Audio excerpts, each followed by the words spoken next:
We have an article from Aaron Keller-Strauss in which he asks and posits, is Coby White part of the Bulls' future or not? We're going to talk a little bit about that article and his thought process on both why and why not Coby White is part of the Chicago Bulls' future. And then ESPN predicts the Bulls' record to be once again in that playing area. And we're going to talk about today, is that actually the best thing for the Chicago Bulls? Why and why not? We're going to get into all that plus more right after this. You are now tuned in to Chicago Bulls Central, your number one place for all Chicago Bulls news and content.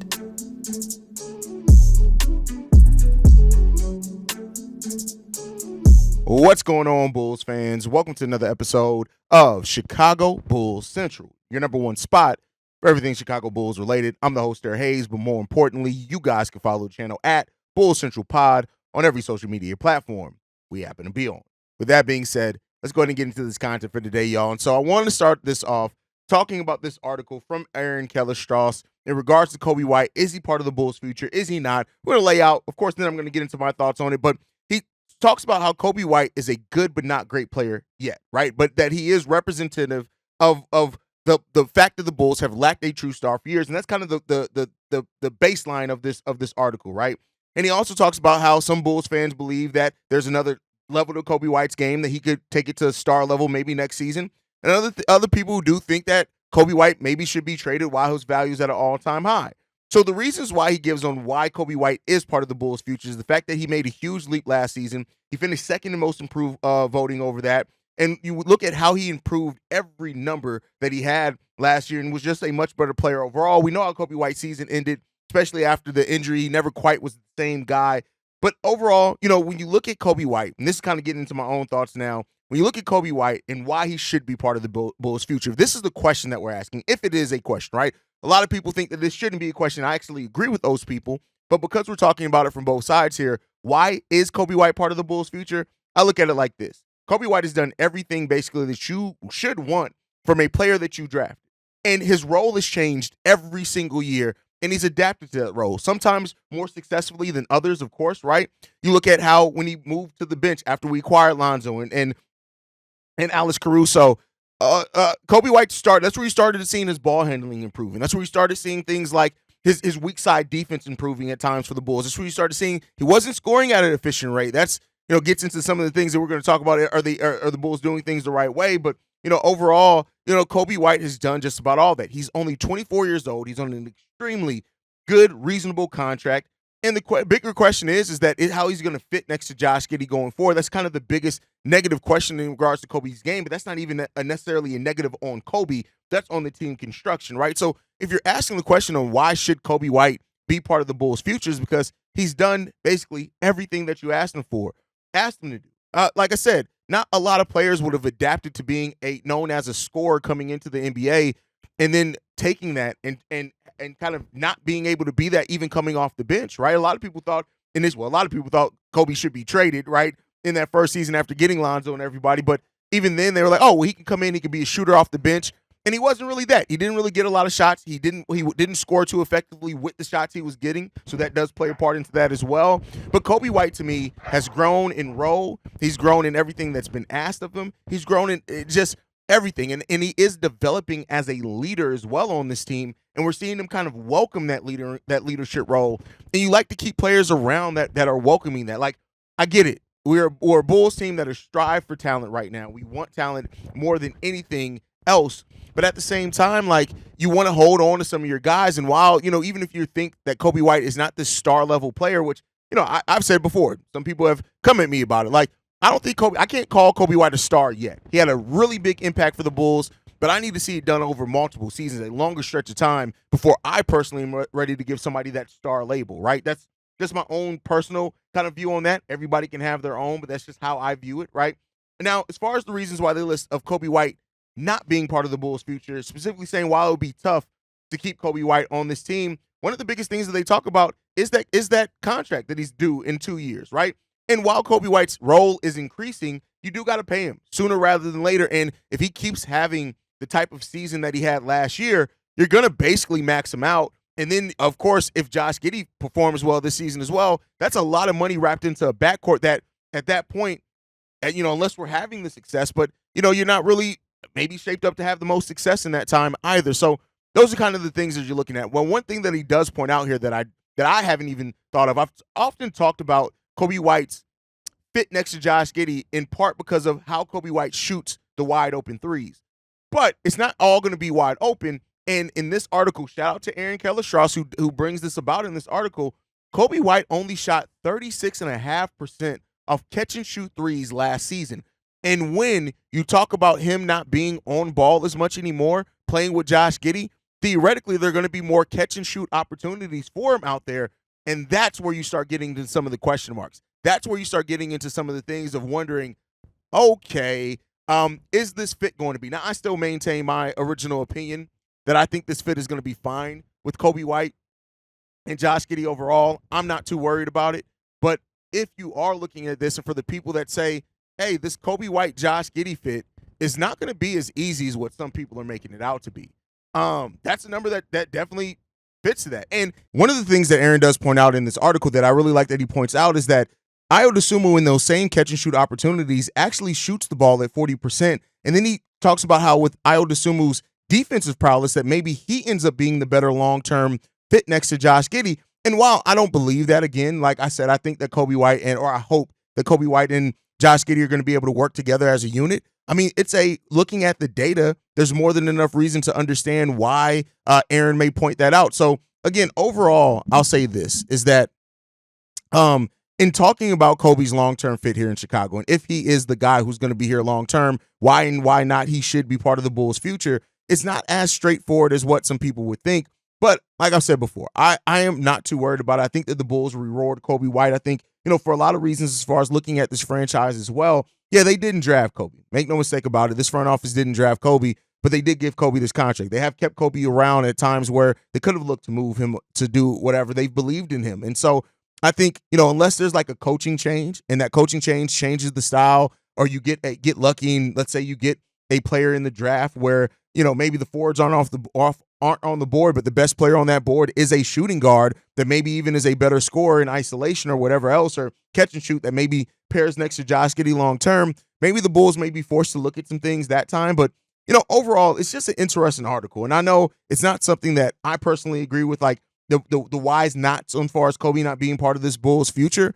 But the fact of the matter is that this is the NBA. And when it comes down to it, it's as much about fit, how you're fitting your roster overall together. Now, if Coby ascends to that level where we are looking at Coby White consistently as a star level player, then of course that changes some things, right? That changes how you look at Coby White and his fit on this team, and how you kind of want the roster to fit around his skill set if he truly does ascend to that star level, which he has some potential still doing at 24 years old, but you still got those questions there. And overall, we'll see what the answer is, man. I'll say when it comes down to it, like I hope that this fit between Coby and Josh Giddey works to the point where we're not even having this conversation.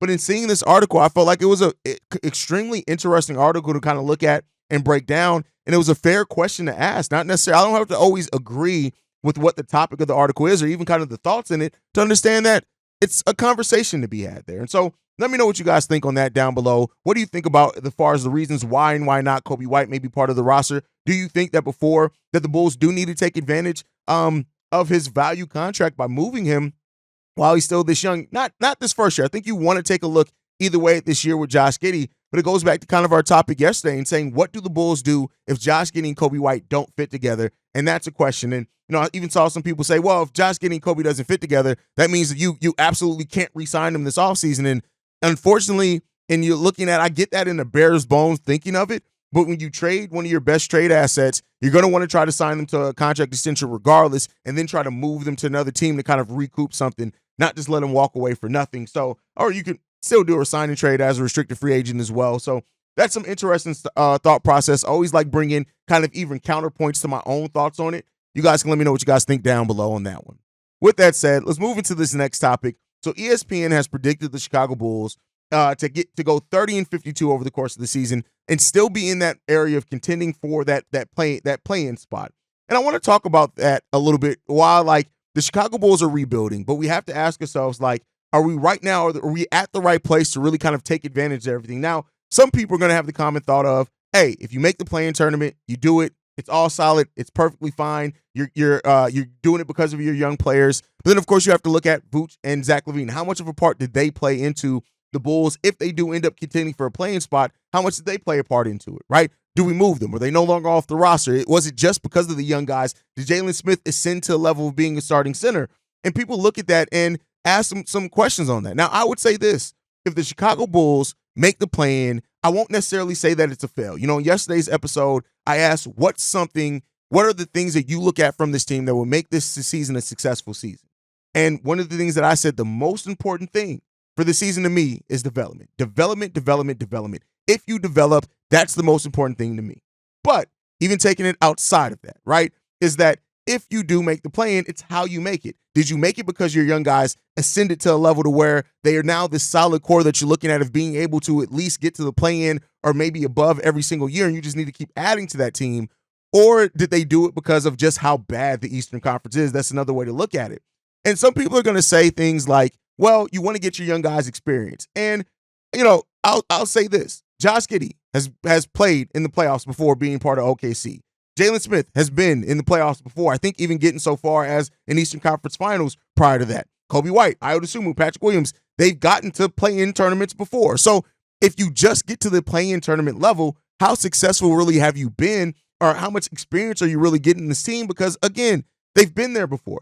All the young pieces of this core that you're looking at this team have been there, and some have been even further than that. So I'd say this. It's how you get there, how you contend in that, what you're doing in that. And I'll say this, a record of 30-52, if that gets you in the play-in, which last season it wouldn't have got you in the play-in, but it's not good enough for a bottom 10 record in the NBA either, that's where you start getting to a place where it's like, okay, what are we doing? So the Bulls have to kind of aim to be more than that, right? Even if you're looking at wins, a 30-win season for the Chicago Bulls, it's not really a successful season at all. And if they're above that, what are we talking about? What are we talking about, right? So that's what you have to look at when you're looking at this team. You have to ask yourself of how are you building or doing this rebuild, right? Because part of it is, yes, you want to get the young guys experience. You want them to be a big part of your system going forward. You want them to be the reason why you're winning games, no matter how many wins is in there. You want those young players to be part of those wins. But again, another playoff berth. The one thing that this Bulls team needs more than even play-in experience, playoff experience is different, but play-in experience. More than what they need there, you need talent so you can avoid the play-in. And that goes back to this mindset of looking at it at the Chicago Bulls team, once again, of being a team that you need talent for. And just continually kind of spinning your wheels, being in that play-in tournament isn't really the progression that you hope to see from a young, developing team. Now, in that ESPN article, they had the Bulls in the same area and grouping as the Pacers, the Miami Heat, and the Atlanta Hawks. Here's what I'll say with that.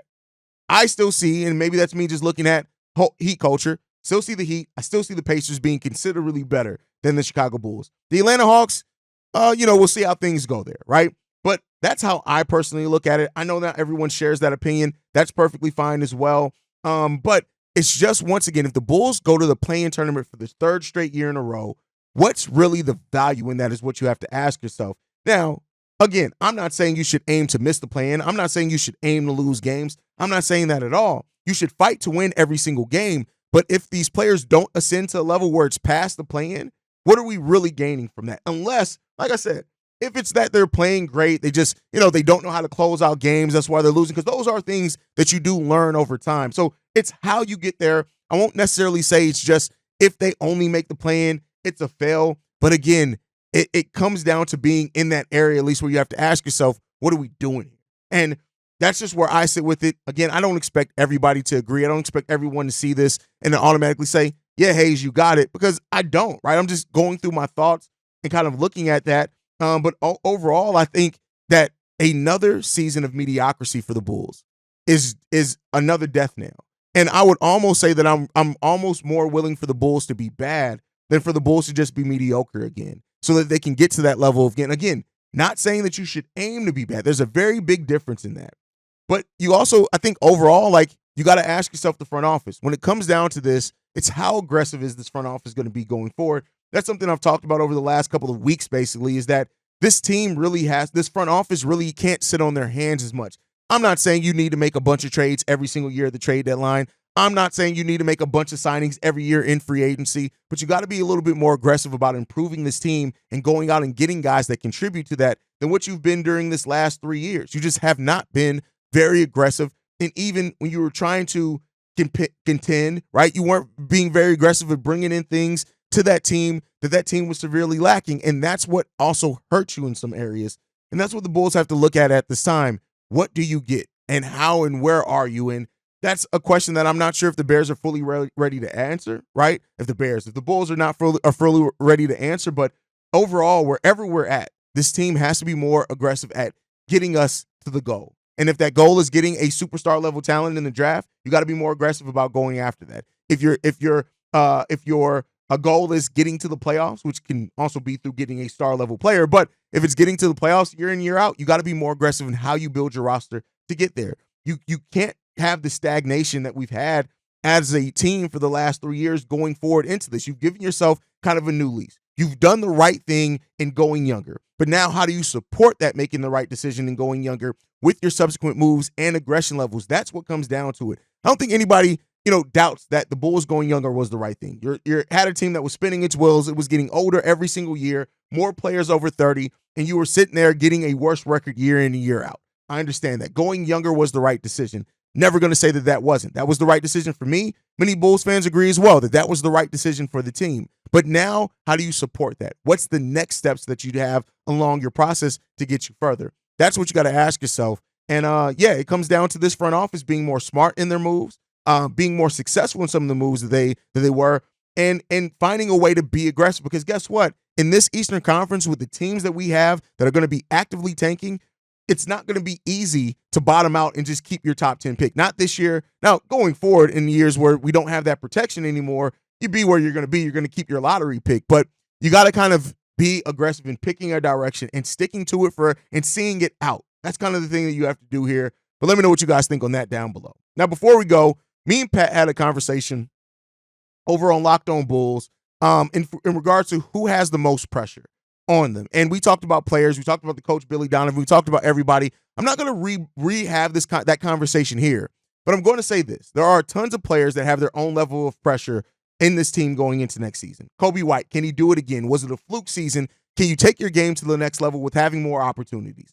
Josh Giddey, can you get back to that player that was the 17, 7, and 6 guy? Can you get back to doing that and maybe even extending it further past that because now you're going to have the ball in your hands? How well do you play now with being in the optimal position for you of having the ball in your hands and playing the point guard? That's the question that you have for Josh Giddey. There's pressure in that. There's pressure in being able to prove I won't say hype, but prove the doubters wrong about you and show that you can contribute to winning basketball. Zach LaVine, tremendous pressure for Zach. The way that he's been kind of roasted over the course of this offseason and talked about like he's a horrible player, he has tons to prove. And then you got to look at, of course, players like Patrick Williams, Dalen Terry, Julian Phillips. They're trying to prove that the doubters wrong about them. So there's pressure on just about everybody on this Bulls team. Vooch is one of the players that I don't think has any pressure.